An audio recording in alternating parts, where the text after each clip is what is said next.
একটা মানুষ যার সাথে তুমি 4 বছর ছিলে, হতে পারে সেটা স্বার্থের জন্য ছিলে, হতে পারে সেটা টাকার জন্য ছিলে, হতে পারে তুমি তাকে সিঁড়ি হিসেবে ব্যবহার করেছিলে, বাট 4টা বছর একটা মানুষের সংসারে, একটা মানুষের পরিবারের সাথে, একটা মানুষের বাসায় তুমি এবং তোমার মা বাবা, ভাই বোন সবাই যখন চার চার বছর 4টা বছর বসবাস করেছো, তার মানে কোথাও না কোথাও তো একটা ভালোবাসা ছিল। ভালোবাসা ছাড়া জোর করে একটা অ্যাডাল্ট মানুষকে এবং তার পরিবার সহ, তার খালা মামা চাচা বন্ধু বান্ধব সহ একটা মেয়ে তো বা একটা নারী তো একটা পুরুষকে 4টা বছর আটকায় রাখতে পারে না, পরিবার সহ তো আটকায় রাখতে পারে না। তোমার বয়স যাই হোক, ধরে নিলাম তোমার বয়স তখন 2021 সালে, তোমার বয়স তখন 21 বা 22। তো একটা 22 বছরের যুবককে তার মা বাবা ভাই বোন বন্ধু বান্ধব কন্টেন্ট ক্রিয়েটাররা, হ্যাঁ, তার সহকর্মীরা, তার ডিরেক্টর প্রডিউসাররা সবাই সহ একটা বাসায় কিন্তু আটকে রাখা যায় না। তুমি ওই মানুষটার সাথে 4 বছর ছিলে এবং এখন তার সাথে সম্পর্ক যাই হোক না কেন, ওই 4টা বছর কিন্তু তোমার মনে তার জন্য ভালোবাসা ছিল। 4টা বছর কিন্তু সে তোমার প্রায়োরিটি ছিল। হোক তুমি তাকে ফেমাস করে দিতে চাইছো, হোক সে তোমার প্রতি ভালোবাসা দেখিয়েছে, হোক সে তোমার উপরে ইনভেস্ট করেছে, হোক সে ভাইরাল হতে চাইছে, বা যা কিছু হোক না কেন, যত কিছুই হোক না কেন, 4 বছরে কিন্তু তোমার মনে, তোমার পরিবারের মনে, তোমার বন্ধুদের মনে সে কিন্তু ভালোবাসার একটা মানুষ ছিল। এটা কিন্তু অস্বীকার করার কোনো উপায় নাই। এবং তার জন্য তুমি কিন্তু দুনিয়া ফেস করেছো। হ্যাঁ, তার জন্য 4টা বছর কিন্তু তুমি অনেক বদনামিও হয়েছো, সুনামিও হয়েছো, কিন্তু তার বদৌলতে অনেক জায়গাতে যেতেও পেরেছো, অনেক মানুষের সাথে পরিচিত হতে পেরেছো। এই 4টা বছর সেই মানুষটা কিন্তু তোমার এবং তোমার পরিবারের প্রায়োরিটি ছিল। এই 4টা বছর তোমার সাথে যেই সম্পর্কেই থাকুক না কেন, এই 4টা বছর সেই মানুষটা কিন্তু তোমার এবং তোমার পরিবারে খুব আপনজন ছিল। এই 4টা বছর তোমরা এই মানুষটাকে কিন্তু তোমরা অনেক প্রায়োরিটিও দিয়েছিলা, অনেক ভালোবাসছিলা, অনেক সম্মানের সাথে রেখেছিলা। তোমাদের কোনো কিছু খারাপ কোনো কিছু যেন তার কাছে না আসে সেই চিন্তা করেছিলা। এবং তার জন্য তুমি কিন্তু অনেক বদনামিও হয়েছো। বুড়া বেটির জামাই কথাটা তুমি 4 বছর শুনে আসছো, তোমার খারাপ লাগছে, কিন্তু তুমি 4 বছরও তাকে ছেড়ে যাও নাই, তাই না? 4টা বছর যেই মানুষটা তোমার আম্মু, তোমার পরিবার, তোমার বন্ধু বান্ধব, তোমার কলিগ, সহকর্মী, যাদের কাছে এত প্রায়োরিটি ছিল, সেই মানুষটাকে তুমি যখন ছেড়ে যাও, হ্যাঁ, তখন কি তোমার অপমান করে, অপদস্থ করে, ছোট করে, মারামারি করে এইভাবে চলে যাওয়া উচিত ছিল? একটা সম্পর্ক টিকতে নাও পারে। হ্যাঁ, একটা সম্পর্ক নাও টিকতে পারে। মানুষের আছে না, 11-12 বছর, 20-30 বছর, 27-28 বছর সংসার করার পরও, বাচ্চা কাচ্চা হওয়ার পরও, বাচ্চা কাচ্চার বিয়ে দেওয়ার পরও কিন্তু হাজব্যান্ড ওয়াইফের সম্পর্ক টিকে না, এমন উদাহরণ অনেক আছে। তো তুমি একজন ইয়াং মানুষ, তোমার স্বার্থ শেষ হয়ে গেছে, বা তোমার চাহিদা শেষ হয়ে গেছে, বা তোমার বয়সের সাথে সাথে তোমার চাহিদা অন্যরকম হয়ে গেছে, বা তোমার ভালো লাগা অন্যরকম হয়ে গেছে, তাই বলে ওই মানুষটাকে তুমি যখন ছেড়ে যাবা, তখন কি তার চেহারা নষ্ট করে দিয়ে যেতে যাবা? তুমি যখন আমাকে ছেড়ে চলে যাও, তুমি আমাকে মেরে চলে যাও, হ্যাঁ, আমার মুখে মেরে চলে যাও যাতে আমার চেহারাটা নষ্ট হয়ে যায়। তুমি যখন আমাকে ছেড়ে চলে যাও, তখন তুমি একটা সাংবাদিকদের গ্রুপে তুমি বলে যাও যে আমার সাথে লায়লার ব্রেকআপ হয়ে গেছে, আপনারা এখন ওর ইন্টারভিউ নেন ডেকে। যে জিনিসটা আমিও জানতাম না। তুমি যখন আমাকে ছেড়ে চলে যাও, তুমি সব জায়গায় বলে বেড়াও যে যেখানে লায়লা আসবে সেখানে আমি যাব না, এবং যেখানে আমি যাব সেখানে তোমরা লায়লাকে ডাকতে পারবে না। তুমি যখন ছেড়ে চলে যাও, তখন তুমি তোমার কন্টেন্ট ক্রিয়েটর বন্ধু বান্ধবদেরকে বলো যে তোরা লায়লার সাথে ভিডিও করবি না, তোরা লায়লাকে কোনো সাপোর্ট করবি না। তুমি যখন ছেড়ে চলে যাও, তখন তোমার হয়তো মন মানসিকতাটা চেঞ্জ হয়ে যায়। তোমার চাহিদা হয়তো আমি পূরণ করতে পারি না, তোমার চাহিদা মতো, তোমার মার চাহিদা মতো আমি হয়তো টাকা পয়সা বাড়ি গাড়ি দিতে পারিনি, সেজন্য তুমি ছেড়ে চলে গিয়েছো। কিন্তু আমার কাছে তো তুমি ভালোবাসার মানুষটাই ছিলা। আমি সবসময় চেষ্টা করেছি যে সম্পর্কটা টিকিয়ে রাখার জন্য। তুমি চলে যাওয়ার পরও আমি সবসময় চেষ্টা করেছি যেন সম্পর্কটা ঠিক থাকে, ভালো থাকে। কিন্তু এটার বিপরীতে তুমি কি বললে? আমি আমি ছুটে ছুটে গেছি, আমি সেই শরীয়তপুরে গেছি তোমার রাগ ভাঙানোর জন্য। আমি সেই এখানে সেখানে, তুমি যেখানে যেখানে গেছো সেখানে সেখানে গিয়েছি আমি তোমার রাগ ভাঙানোর জন্য। আমি চাইছি সম্পর্কটা টিকে থাকুক। একটা সম্পর্ক বানাতে আমরা যেরকম কষ্ট করি, এফোর্ট দেই, সম্পর্ক টিকিয়ে রাখতেও কিন্তু আমি অনেক এফোর্ট দিয়েছিলাম। এবং তুমি কোনোদিন অস্বীকার করতে পারবা না এখন পর্যন্ত যে আমি তোমাকে অনেক ভালোবাসছি, অনেক ভালো রাখার চেষ্টা করছি। আমার যা ছিল, হ্যাঁ, আমি আমি কিন্তু তোমার তোমার মনের মানুষ ছিলাম, আমি কিন্তু তোমার ভালোবাসার মানুষ ছিলাম, আমি কিন্তু তোমার জীবনের অংশ ছিলাম, তোমার পরিবারের অংশ ছিলাম। এই মানুষটা তোমাকে, তোমার পরিবারকে খুশি রাখার জন্য যদি কোনো কিছু ভুলও করে থাকি, যদি কোনো কিছু অপরাধও করে থাকি, তাহলে তো তুমি মনের মানুষ হয়ে, ভালোবাসার মানুষ হয়ে তুমি কিন্তু, তোমার কিন্তু উচিত ছিল আমাকে শুধরায় নেওয়ার বা তোমার মতো করে নেওয়ার। তোমার সেটা করতেও হয়নি, আমি তোমার মতোই হয়ে গেছিলাম। আমি আমার 45-46 বছরের জীবনটা ছেড়ে আমি কিন্তু তোমার মতোই হয়ে গেছিলাম। আমি তোমার মতোই জীবনযাপন করা শুরু করে দিয়েছিলাম। আমি তোমার সারাউন্ডিংসের সাথেই মিশছিলাম, আমি তোমার বন্ধু বান্ধবের সাথে, তোমার আত্মীয় স্বজনের সাথে, ওইসব। তোমার আম্মু কিন্তু একদিন একদিন বলছে, হ্যাঁ, একদিন একটা মানে মজলিসে উনি বলছে যে লায়লা আজকে মামুনের জন্য এমন সব রাস্তায় হেঁটে আসছে যেসব রাস্তার কথা সে কল্পনাও করতে পারে না। এই কথাটা তোমার আম্মু নিজ মুখে বলছে। হ্যাঁ, তুমি চিন্তা করো, তোমরা যেখানেই থাকো, তোমরা নতুন বাজারে থাকো, সাইদনগরে থাকো, ওইটা যেরকম রাস্তা, ওই রাস্তায় আমি জীবনে যাই নাই। কোমর পর্যন্ত ড্রেনের পানি ছিল, আমি হেঁটে হেঁটে তোমার কাছে গেছি, তোমার জন্য খাবার নিয়ে গেছি।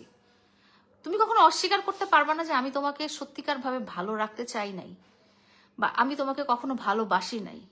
তুমি সবসময়, ইভেন মনের এইখানেও কিন্তু তোমার থাকবে যে আমি তোমাকে কতটা যত্নে রাখছি, তোমার পরিবারকে কতটা যত্নে রাখছি, তোমাদেরকে কতটা ভালো রাখছি। তুমি এটা হলো, এটা করার পরে তুমি যখন মাসুদ ভাইয়ের সাথে পার্লারটা দিলে, তখন তুমি আমাকে সব জায়গা থেকে ব্লক করে দিলে, বলে যে এই বিজনেসে আমি লায়লার প্যারা নিতে পারবো না।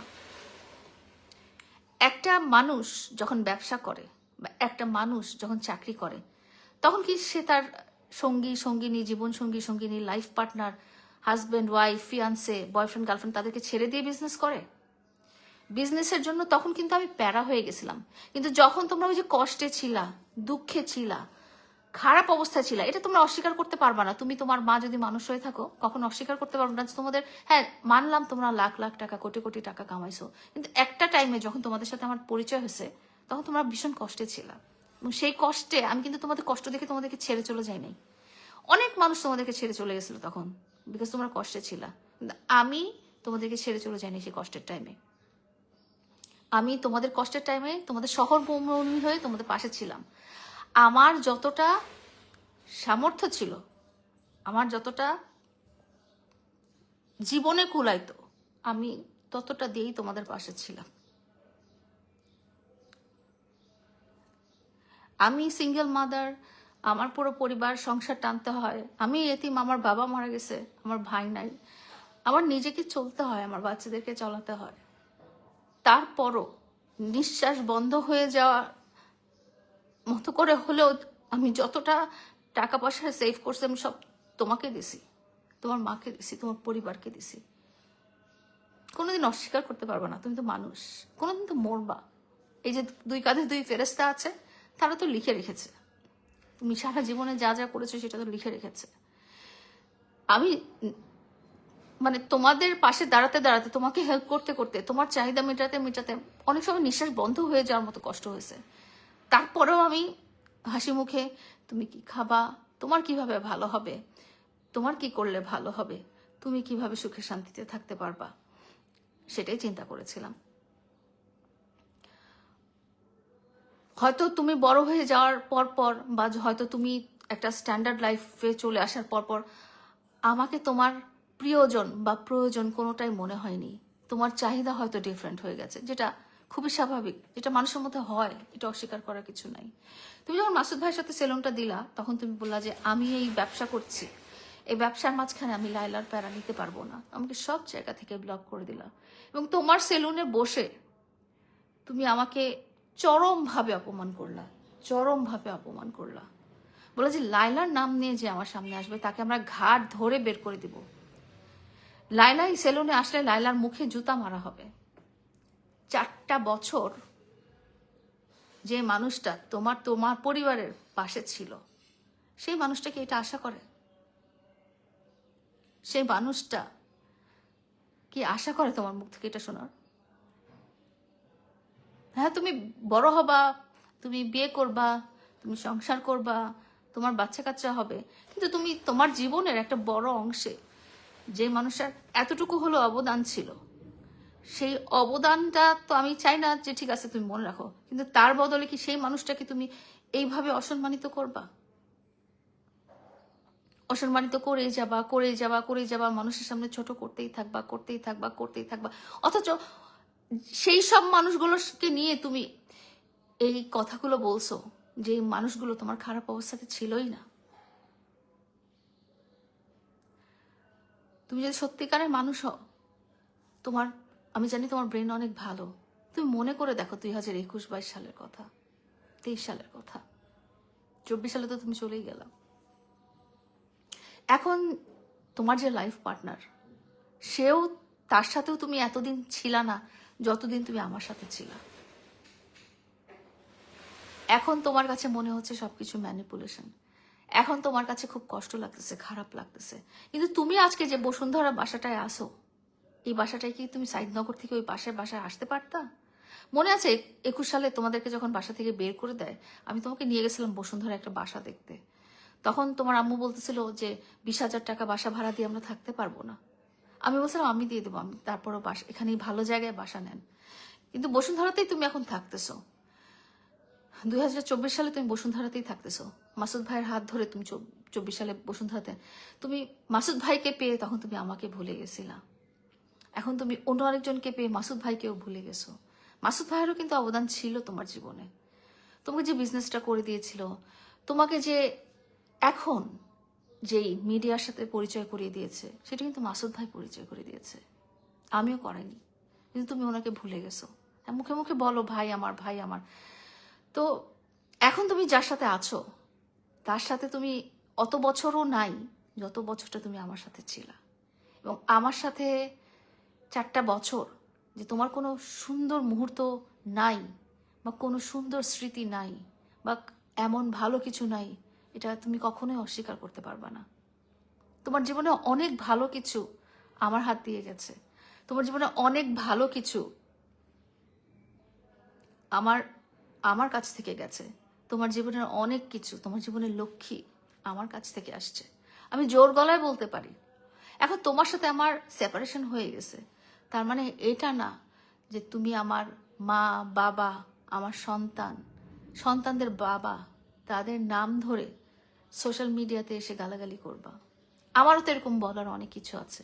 আমি তো বলতে পারতাম যে তোমার মা, তোমার বড় ভাইকে প্রথমে যাকে বিয়ে করেছিল, সে শিরিন ভাবি, উনি কথা বলতে পারতো, এবং তোমার মা এবং তোমার অত্যাচারে ওই ভাবির সাথে ডিভোর্স করিয়ে তোমার মা পরে একজন বোবা মেয়ের সাথে তোমার বড় ভাইয়ের বিয়ে দিয়েছে।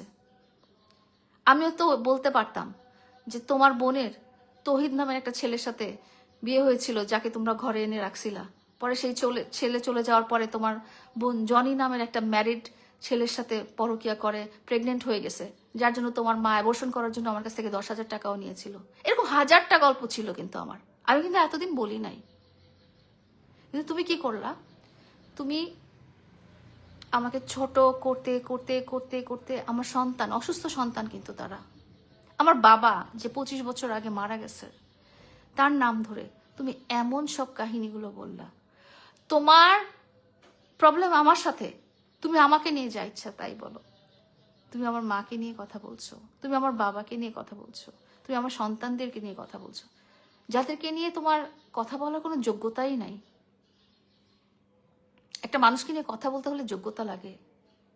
একটা সেনাবাহিনীর কর্নেল, সিনিয়র কর্নেল, যিনি পাকিস্তান মিলিটারি একাডেমি থেকে কমিশন প্রাপ্ত অফিসার, তাকে নিয়ে তুমি যেই ধরনের কথাগুলো বললে আমাকে ছোট করতে করতে, তোমাকে মানুষ কি বলবে? তুমি কোন জায়গার মানুষ, তুমি কোন কোয়ালিফিকেশনের মানুষ যে তুমি এই কাজটা করবে? একটা মানুষের সাথে সেপারেশন হতেই পারে, তার মানে এটা না যে তুমি তাকে ছোট করে ফেলবে। কারণ একটা পর্যায়ে আমিও কিন্তু তোমার জীবনসঙ্গীই ছিলাম, তুমি কিন্তু আমার জীবনসঙ্গীই ছিলে। যেটাই হোক, ম্যানিপুলেশন হোক, টাকা হোক, পয়সা হোক, তোমার চাহিদা হোক, আমার চাহিদা হোক, যেটাই হোক, আমরা কিন্তু একসাথেই ছিলাম। 4 বছর একসাথে ছিলাম। 4 বছরে একসাথে আমরা ভিডিও করে হোক, ভাইরাল হওয়ার নেশায় হোক, যাই হোক, সবকিছুই হোক, মানুষটা তুমি আর আমি এই ঘরটাতে ছিলাম, একসাথে ছিলাম, একসাথে খেয়েছি, একসাথে পড়েছি, একসাথে দুঃখ কষ্ট ভয় ভীতির সময় একসাথে সেগুলো পার করেছি। তো এই 4 বছরের সম্পর্কটা তুমি এক এক বছরের বা 1 বছরের কম সময় যার সাথে আছো, তার জন্য তুমি এভাবে মাটির সাথে মিশাই দিবা? তোমার সাথে তো আমার একটা বন্ধুত্বপূর্ণ সম্পর্কও থাকতে পারতো না? তোমার সাথে আমার একটা স্বাভাবিক সম্পর্কও থাকতে পারতো, কিন্তু তুমি আমাকে অপমানিত করে, মানুষের কাছে ছোট বানায়, সাইবার স্পেসে গালাগালি করে, আমার মা বাবা সন্তানদেরকে মানে যা ইচ্ছা তাই বলে, তুমি যে সম্পর্কটা যে সম্পর্কে তুমি এখন আছো, তোমার কি মনে হয় ওই সম্পর্কে তোমার কোনো সম্মান থাকবে? যেই নারীর সাথে তুমি আজকে সম্পর্কিত, সে হোক তোমার ফিয়ান্সে, হোক তোমার গার্লফ্রেন্ড, হোক তোমার বউ, সে কি দেখছে না যে 4টা বছর একটা মেয়ের সাথে থাকার পরে তুমি যেই ধরনের বিহেভগুলো করছো, কোনো না কোনো দিন এই ব্যবহারগুলো তুমি এই মেয়ের সাথেও করবে? তোমার ওয়াইফ যাই হোক না কেন, তোমার তার সাথে বিয়ে হোক বা বিয়ে না হোক, তুমি কিন্তু খুব সুন্দর করে জিনিসটা আমার কাছ থেকে সরিয়ে নিতে পারতে। আমার তো দোয়াও লাগতো তোমার, তাই না? আমি তোমার যে বয়সে বড়, আমি তোমাকে সবসময় গাইড করেছি কোনটাতে তোমার ভালো হবে, কোনটাতে তোমার খারাপ হবে, কোনটাতে তোমার কাছ থেকে সরিয়ে নিয়ে আসবো, সবকিছুই কিন্তু আমি তোমাকে দেখিয়েছিলাম, একটা ভালো রাস্তা তোমাকে দেখিয়েছিলাম। তোমার কি মনে হয় একটা মানুষের দোয়া কি তোমার দরকার নাই তোমার নতুন লাইফের ব্যাপারে, তোমার নতুন সম্পর্কের ব্যাপারে? যেই মাসুদ ভাইকে পাশে রেখে তুমি আমাকে গালাগালি করেছো, সেই মাসুদ ভাইকে তুমি এখন দেখতেই পারো না। এখন তুমি যাকে নিয়ে আমাকে এবং মাসুদ ভাইকে গালাগালি করছো, একদিন হয়তো তাকেও দেখতে পারবে না। কিন্তু এটা কিন্তু কোনো শিক্ষা হলো না। সবাই কিন্তু স্কুল কলেজ থেকে শিক্ষা গ্রহণ করে না, পরিবারের শিক্ষাটাই বড় শিক্ষা। তো পরিবারের শিক্ষাও সবার কপালে জুটে না, কিন্তু আমি তো তোমাকে শিক্ষায় শিক্ষিত করেছিলাম, আমি তো তোমাকে বলেছিলাম কোনটা ভালো কোনটা খারাপ। একটা মানুষকে অসম্মান করে, একটা মানুষকে কষ্ট দিয়ে তুমি যে সম্পর্কটা আগায় নিতে চাচ্ছ, সেই সম্পর্কটাতে আসলে কতটা মানুষের দোয়া আছে? মানুষের দোয়া কিন্তু দরকার থাকে সম্পর্ক রাখতে। সত্যি কথা বলি, তুমি ভিডিও আপলোড করো, তুমি জানো সোশ্যাল মিডিয়াতে আমার পদাচারণা আছে, হ্যাঁ, এমন সব ভিডিও আপলোড করো যেসব ভিডিও তোমার আপলোড না করলেও হয়। যেই মানুষটা, আমি যে মানুষটা 4 বছর তোমার সাথে একসাথে ছিলাম, এবং তার পরবর্তী 2 বছরও আমি সবসময় চেষ্টা করেছি তোমার সাথে আমার সম্পর্কটা ঠিক করে নেওয়ার, সেই মানুষটা তোমার এই ধরনের দেখানো বা উস্কানিমূলক ভিডিও, তুমি তোমার লাইফ পার্টনারকে কিস করতেই পারো, তুমি তোমার লাইফ পার্টনারকে জড়ায় ধরতেই পারো, তুমি তোমার লাইফ পার্টনারের সাথে শারীরিক সম্পর্ক করবা, সেটাই নর্মাল। কিন্তু এটা আমাকে দেখায়, আমাকে কষ্ট পাওয়ানোর উদ্দেশ্যে দেখায়, নিজের মিলিয়ন পেজে আপলোড করাটা পিছনে যে উদ্দেশ্যটা আছে সেটা হচ্ছে আমাকে কষ্ট দেওয়া।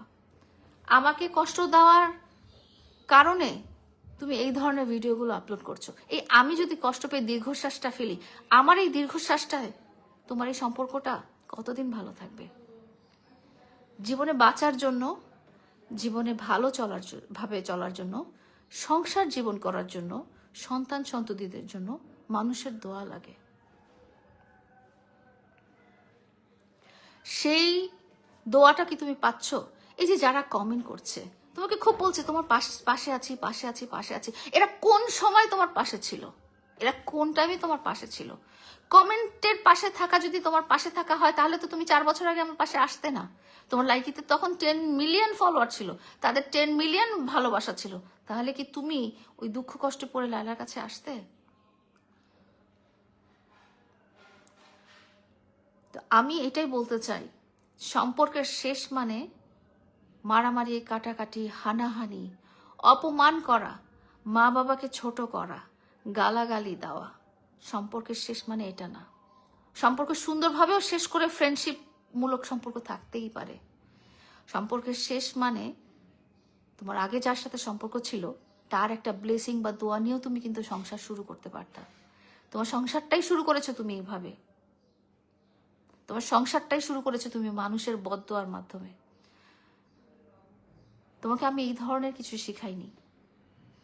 আমি সরি টু সে, আমি নিজের কাছে সরি, আমি ফেইলিয়ার। আমি তোমাকে ভালো কোনো শিক্ষা দিতে পারিনি, আমি তোমাকে ভালো কোনো শিক্ষায় শিক্ষিত করতে পারিনি। ওই যে বস্তিতে মানুষ যেই ধরনের মেন্টালিটি নিয়ে চলে, যে সংসার ভেঙে গেল, তার সাথে চুলাচুলি, কাটাকাটি, মারামারি, হানাহানি, তোমার মধ্যে ওইটাই এখনো রয়ে গেছে। আর তোমার লাইফ পার্টনারকে বলি, সে তো তোমার সবকিছু, সে তোমার ইতিহাস, সবকিছু। দুনিয়ার সবাই 4 বছর থেকে দুনিয়ার সবাই, কেন আমি যে বললাম মঙ্গল গ্রহে যদি কোনো মানুষ থাকে তারাও পর্যন্ত জানে লায়লা মামুনের কি সম্পর্ক, লায়লা মামুনের কি সম্পর্ক, এবং লায়লার সাথে মামুনের ঝগড়াঝাটি হওয়ার পরে মামুন আরো কতগুলো নারীর সাথে কি সম্পর্ক, এটা সব মানুষ জানে। সেখানে তোমার লাইফ পার্টনার এসব না জেনে তোমার কাছে গেছে, এটা তো বিশ্বাসযোগ্য না। সে নিশ্চয়ই তোমার ব্যাকগ্রাউন্ড জানে, এবং তোমার লাইফ পার্টনারের যে ব্যাকগ্রাউন্ড, এটা যে তুমি যে তার 4র্থতম স্বামী এবং সে যে তোমার 4র্থতম স্ত্রী, তোমরা দুজনেরটা জেনেই তো তোমরা একসাথে সংসার করছো।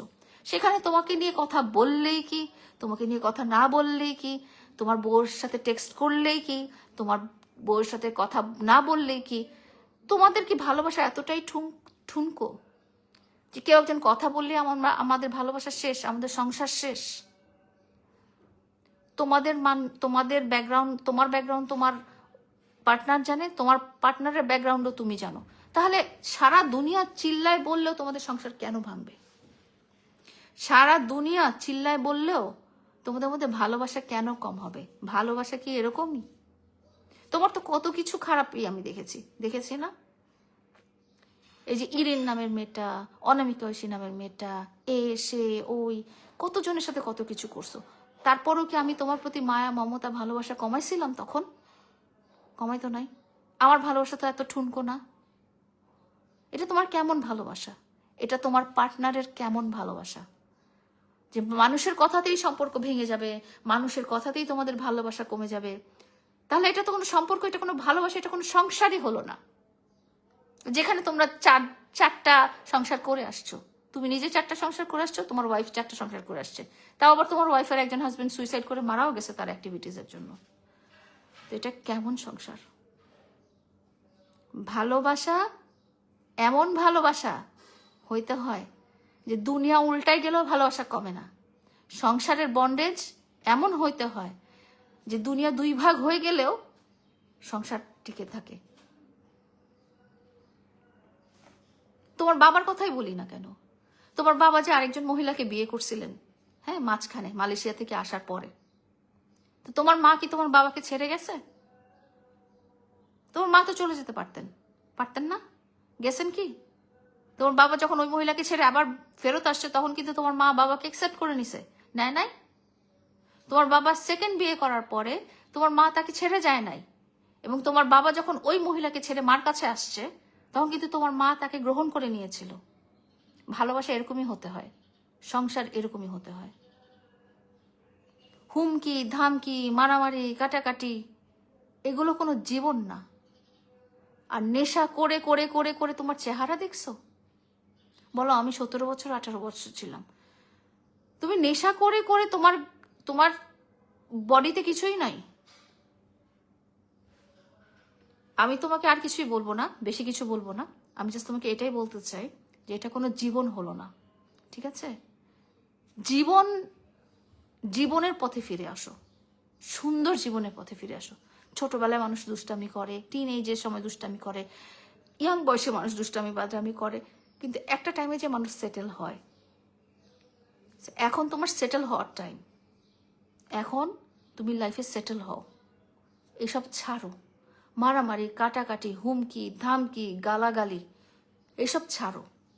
ভালো লাইফ পার্টনার যদি পেয়ে থাকো, তার সাথে মনোযোগ দিয়ে সংসার করো। দুনিয়া উল্টাই গেলেও যদি তোমরা সত্যিকার ভালোবাসা একজন আরেকজনকে, কিছুই হবে না। আর কিছু বলতে চাই না।